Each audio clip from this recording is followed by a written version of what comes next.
Technology is an incredibly powerful tool. I realize that statement is not exactly earth-shattering, but the question that statement creates is how do teachers manifest that power into creating authentic, meaningful, engaging learning in their spaces? This course structures the debates had people side on for or against issues. What I found to be a common theme is that the binary of yes or no actually created great space in the middle, where both sides were deeply understood and gave space for teachers to better name the true intention of using technology in their classroom. For the first debate, we discussed if technology in the classroom enhances learning. In my opinion, the first debate really laid the foundation for the remaining debates.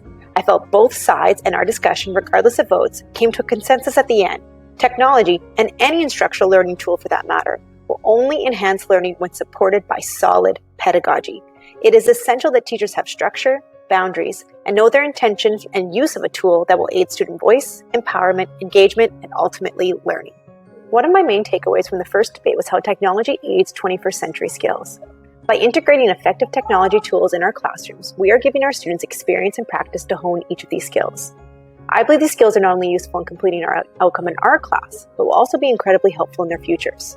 I often tell my students they are no longer checking the boxes, they are creating the boxes. Innovation and creation is becoming more and more prominent in future careers. Therefore, integrating these skills in our classrooms really helps prepare students for their futures. Although tech can certainly aid 21st century learning skills, as the discussion went on, we kept returning to the fact that tech must be meaningfully integrated. A common theme of this course was reflection, and the SAMR model provides a way teachers can reflect on their practice and the use of tech in their room. At the end of the day, we know the power of technology. We know that it can enhance learning, but it is critical that it is met with sound pedagogy, intention, plan, boundaries, and expectations. That way, both students and teachers are aware of the full ramifications and also the potential of using this tool. I'm going to tie together debate number 4, social media is ruining childhood. Debate number 5, schools should ban cell phones in the classroom. And debate number 6, openness and sharing are unfair to our kids, as I feel they have a common thread that goes through them. Some of the reasons teachers want to ban cell phones is due to the ease of access and the distraction that students' many social media channels creates in class. Furthermore, parents are contributing members to the children's digital footprints. Add in the parent role with giving permission to use technology, and all of these start to weave together. A quote that stood out to me that came from the pro side was from the article, Disadvantages of Social Networking, Surprising Insight from Teens. It says, the teenage way of life has completely changed from what it was only 20 years ago. Now there's a dramatic decrease in face-to-face communication, which reduces our generation's ability to interact with each other on a speaking level.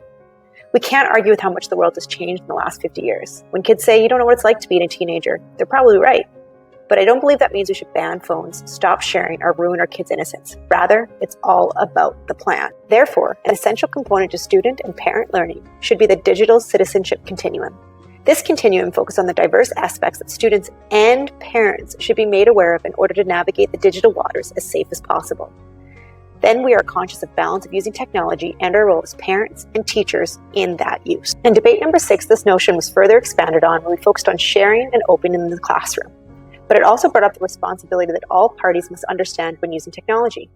What was interesting about this debate is another level of understanding was added when Alton and Melinda shared their point of view as EAL teachers. They shared a unique perspective that I think is essential to consider as a classroom teacher in a school. Is the language we use in our forms accessible for all homes? How can we ensure that there is equity and understanding in our procedures and in our expectation? I'm also going to combine debate number 2 and debate number 7. Technology is a force for equity in society, and teachers have a responsibility to use tech to promote social justice.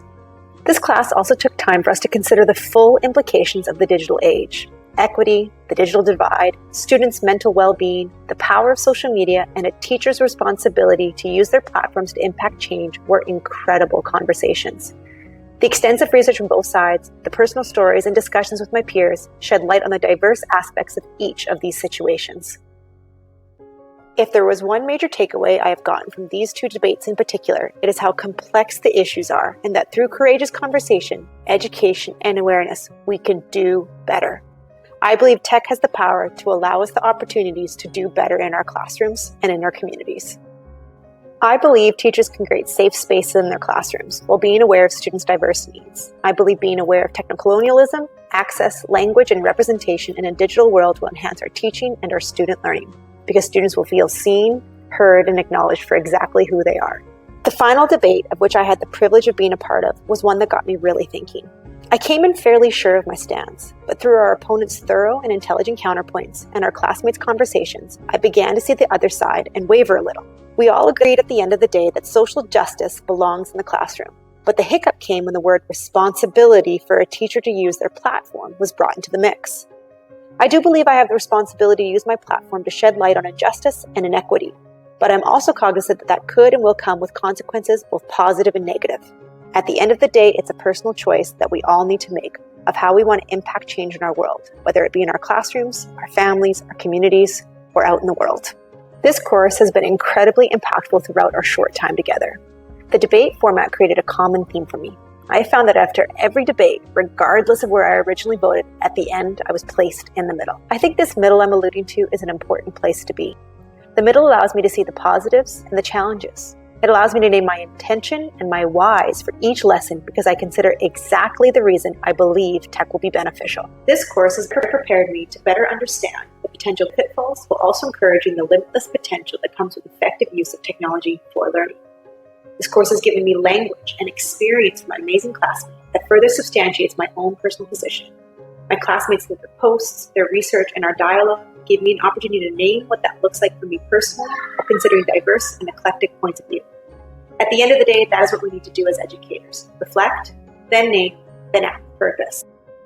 The weekly debates, letting them percolate the day after, reading two sides that show extensive research into the pro and con position, and then having to put all those thoughts into a blog, I was given the space to walk the path of questioning, learning, and ultimately growth in my thoughts and intentions moving forward. This class will definitely impact the way that I work in my classroom, in my community, and in my life. Thank you so much for this amazing learning experience. It was truly an honor.